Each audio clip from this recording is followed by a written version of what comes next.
Okay. So let's see, my hair's growing out, but I'm here. I'm very excited. I definitely, this is one of the first beers. It's considered like an IPA style, but when you read it, it's pale ale. It's just they maximized it. So really, they knew what they wanted. They went for it. Comes from this wonderful brewery in Magnolia, Lone Pint, and this is their Yellow Rose. It only comes in these bottles. Basically, it's a little over a pint. It's 6.8 alcohol by volume.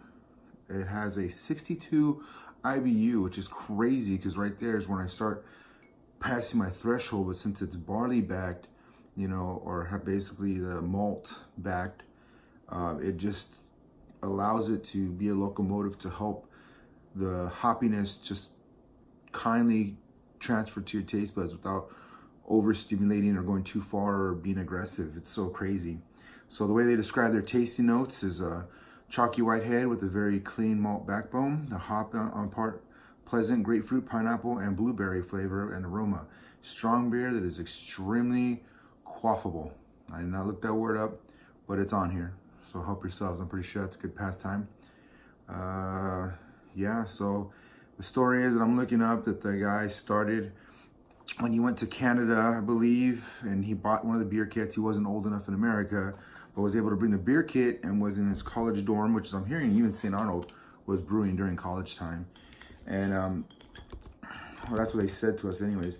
And eventually it just grew from there. And I guess his wife and them started, and they had a main brewer was a friend from them, and it just grew from that. So I don't know very much specifics, but I definitely wanted to check the brewery out.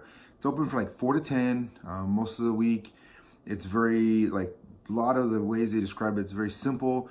Outdoors, I feel like you're at your buddy's house drinking something they made in their backyard or something. It's crazy, but it's phenomenal. It's one of the first ones. So anybody that has not touched a pale ale or an IPA, this is a big leap, but in a nice way. And hopefully it'll help you understand going through some of the in-between notes. Like I was looking through food and this show about salt, fat, heat, and all that, like it really breaks down certain things. And that's the concept. And one of the other people in the show was explaining how you add something like salt, boom, or you put the city and it helps separate the flavors so you can identify them. The way they made this, the way it's backed up from the malt, and it helps you go through the different flavors. And that's what it is. Some IPAs are beautiful because they're intense, but you're getting a big rush of flavor all the time. And if you're not used to that, it's gonna kick your butt. But like these ones, you can actually start connecting. Okay, pineapple, blueberry, I get that. It doesn't taste exactly like one, but if I drew one, I'd get the concept of it in my mind. That's what it is.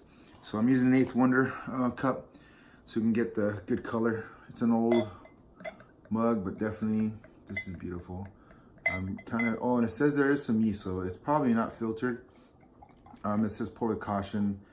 I haven't had a problem with any of these drinking it. It's usually the good ones that any brewery would keep that are naturally balanced with their bodies anyways. So I don't see the big issue like kombucha, all that stuff.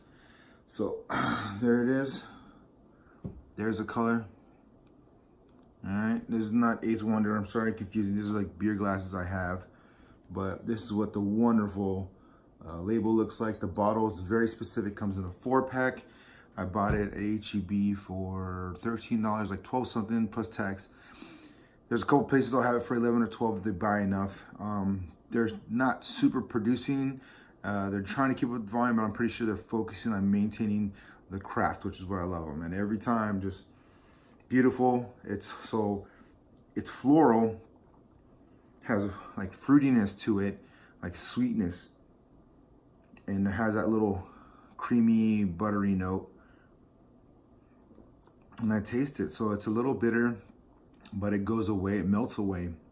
And first impact, if you have like a sweet tooth, you're gonna catch that first. And so like the first few sips are always the best. Once you start drinking for a little bit, you'll get used to them and you'll catch like the bitter notes and stuff. So that will vary for people. Some will catch the bitter first, some will catch the bitter last. So usually if you're a super taster, you always find bitter notes immediately, which my girlfriend, she's pretty much a super taster. Like if broccoli, she doesn't just taste broccoli, she tastes the actual bitterness form the chlorophyll, all the little, cells. It has a bitterness to it. And some people can really detect it really easily. So this one, for me, I loved it first time, and she enjoys it. So obviously they balance it well. I know the Mosaic hop is the main focus. It's a more newer hop, I think it is. But I've been seeing and studying and learning that when it first came out, it was much more fresh and fruity with the way the flavor came out. As they keep growing it, it kind of gets like other hops. It has a little more bitterness than it did before, but it's not enough to deter you away. Cascade hops are known for its bitterness. So like when you get something and you can find out it has Cascade hops and it's not something you like, then that's probably what you're gonna want to stay away from. So there's another beer I'll probably go to. I'll do it separately. It's called Mosaic because they use Mosaic hops. That's the focus of it. So for this one, that's what's in it. It could be an accumulation, but it says they used 1 hop and 1 malt. So more than likely, yep, that's what it is. And they just put a caboodle of it in here, and it came out amazing. So here's to you, Lone Pint. It's a beautiful beer. I take my time with them. They're a little strong, not super strong, and that's one thing that people love with IPAs and Pels is they start going up in the alcohol volume, which is cool, To each your own. I'm just specifying each things so you can know what you go for. You don't want something too much. Okay, this has a big portion size. It has a pretty good ABV, and it's enjoyable. So that should be more than enough. You just take one with you. That's all you want to do. Take all 4, share one. It's pretty awesome. I'm not complaining whatsoever. This helped me go into IPAs and like more into Pels. Definitely a good balance. So I hope you enjoy it. Give it a shot. It's a little pricey. It's at least worth one try and see where you're at. Go ahead, subscribe if you're not there already. If you're already watching my videos, I hope this is interesting, something that makes you, oh, that's cool, I didn't know that. If you don't have the time to search, but you're running through a couple of videos and I help you inform what you're already gonna ask anyways, that's my goal. If you were gonna try it and you're on the fence about it, I hope it helps you wanna try it. That's it, simple, clean, love it. It's local, it's in Magnolia. So when I was in Houston, I was trying to go to it and make it, but now I got reasons to go back to Houston, visit my friends, and go to some breweries. So other than that, you have a good night. Be safe. Don't go crazy with drinking. Just enjoy yourself and have a great time. Summer's coming around the corner. Things are freezing right now, but they will warm up. And let's see how we enjoy it with a nice cold beer.